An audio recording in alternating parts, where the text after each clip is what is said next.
Assalamualaikum warahmatullahi wabarakatuh. Izin memperkenalkan diri, nama saya Muhammad Sifar Rafli dengan NIM 2113549.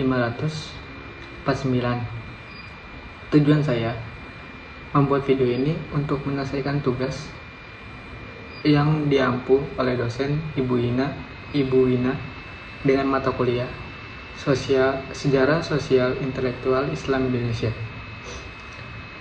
Dalam video ini saya akan menjelaskan peranan ulama, yaitu Syekh Ahmad Dahlan.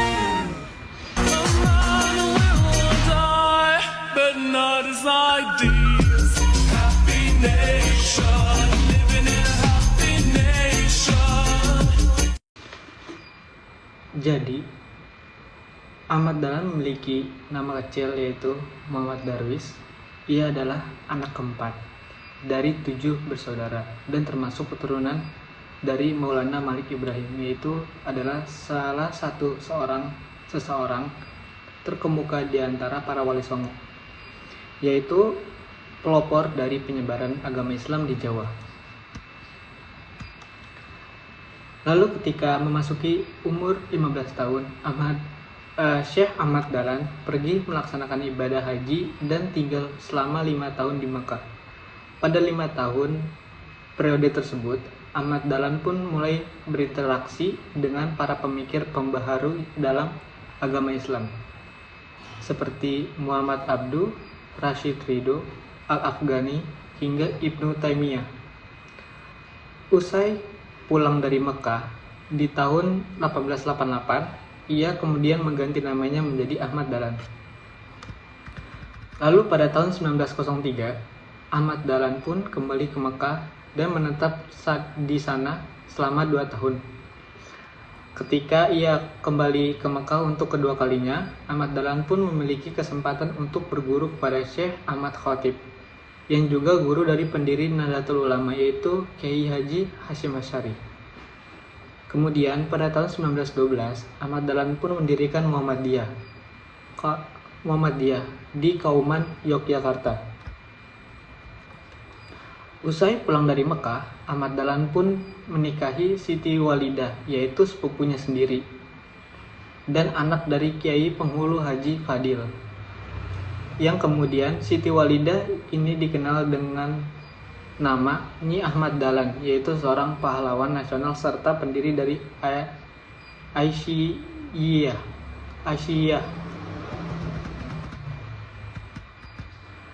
Dari pernikahannya dengan Siti Walidah, Ahmad Dahlan memiliki 6 orang anak, yaitu Dojahana, Sirot Dahlan, Siti Busro, Irfan Dahlan, Siti Aisyah, dan Siti Zahra. Ahmad Dahlan juga menikahi Nya Abdullah, yaitu seorang janda dari Haji Abdullah. Ia juga diketahui pernah menikah dengan Nyi Rum, yaitu adik dari Kiai Munawir Krapayak, serta menikahi Nyi Aisyah Cianjur, yaitu adik dari Ajengan Penghulu. Dari perkawinannya dengan Nyi Aisyah tersebut, Dahlan memiliki anak bernama Dandanah. Kiai Haji Ahmad Dahlan menutup usia pada 54 tahun pada tahun 1923, dan ia dimakamkan di pemakaman Karangkanjen di Yogyakarta. Lalu pengalaman organisasi Ahmad Dahlan, selain ikut ketika mengemukakan gagasannya mengenai gerakan dakwah Muhammadiyah, Ahmad Dahlan pun dikenal sebagai seorang wirausahawan yang cukup berhasil dengan berjualan batik. Sebagai sosok yang aktif dalam beragam kegiatan di masyarakat serta memiliki gagasan yang cemerlang, Ahmad Dahlan adalah sosok yang mudah diterima oleh masyarakat, sehingga ia pun cepat pula mendapatkan tempat di organisasi Jamiatul Khair, Syarikat Islam, Budi Utomo, hingga Komite Pembela Kanjeng Nabi Muhammad SAW. Pada tahun 1912, Kiai Haji Ahmad Dahlan mendirikan sebuah organisasi bernama Muhammadiyah untuk melaksanakan cita-cita dari pembaruan Islam yang hadir di Nusantara ini. Ahmad Dahlan menginginkan ada pembaruan terhadap cara berpikir maupun beramal di masyarakat, namun tetap sesuai dengan tuntunan agama Islam. Ia ingin mengajak umat Islam di Indonesia untuk kembali hidup sesuai dengan tuntutan yang ada di dalam Al-Quran maupun hadis.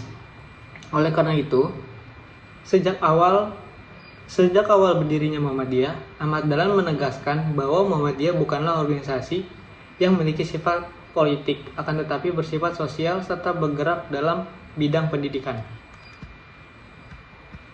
Gagasan Ahmad Dahlan ini mengenai berdirinya Muhammadiyah mendapatkan dukungan yang baik dari keluarga maupun keluarga sekitarnya.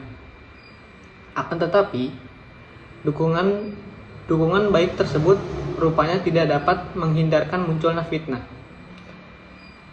tuduhan hingga hasutan yang datang pada Ahmad Dahlan itu sendiri. Ia sempat dituduh akan mendirikan agama baru dan menyalahi ajaran agama Islam.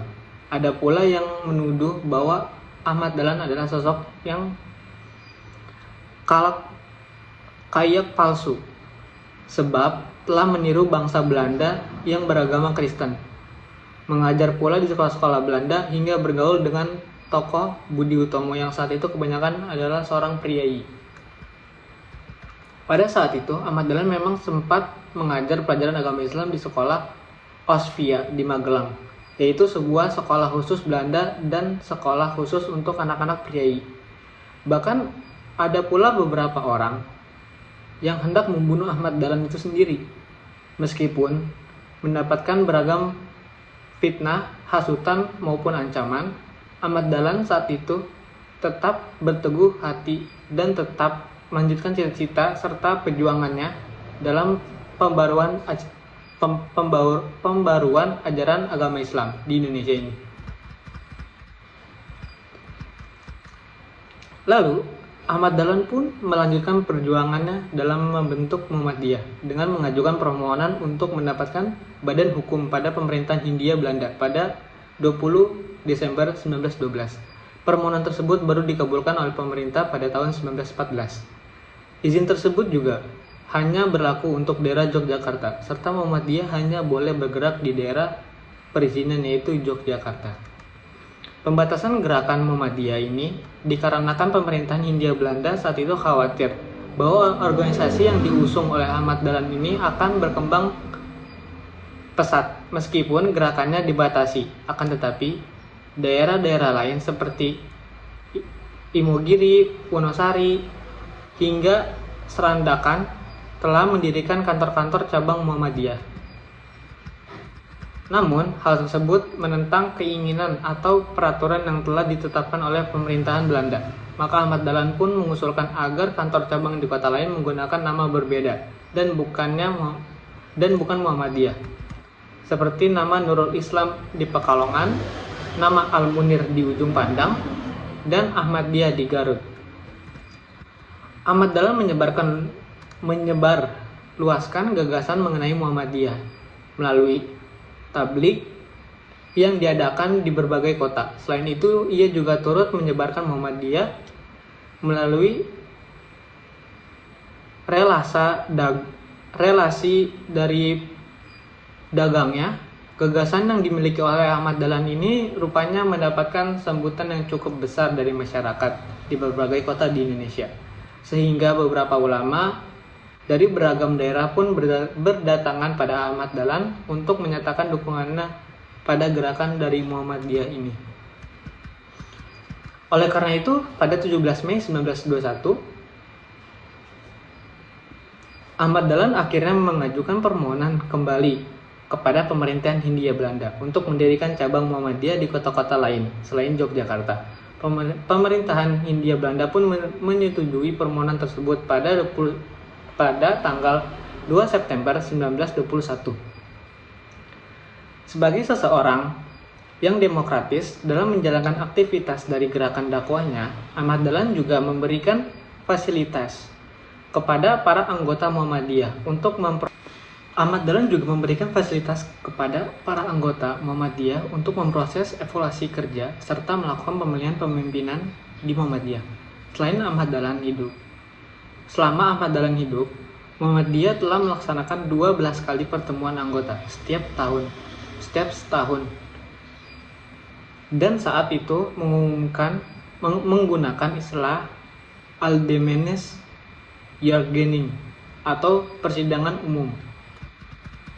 Sosok Ahmad Dahlan ini selain dikenal dekat dengan masyarakat serta para ulama, ia juga dekat pada tokoh-tokoh agama lain seperti Pastor Van Lith pada tahun 1914 hingga 1918. Pada tahun tersebut, Pastor Van Lith adalah pastor pertama yang diajak dialog oleh Ahmad Dahlan, dan saat itu ia tidak ragu untuk masuk ke gereja dengan memakai pakaian haji.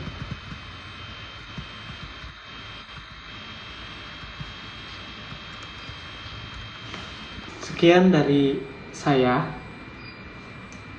kurang lebihnya mohon maaf. Wassalamualaikum warahmatullahi wabarakatuh.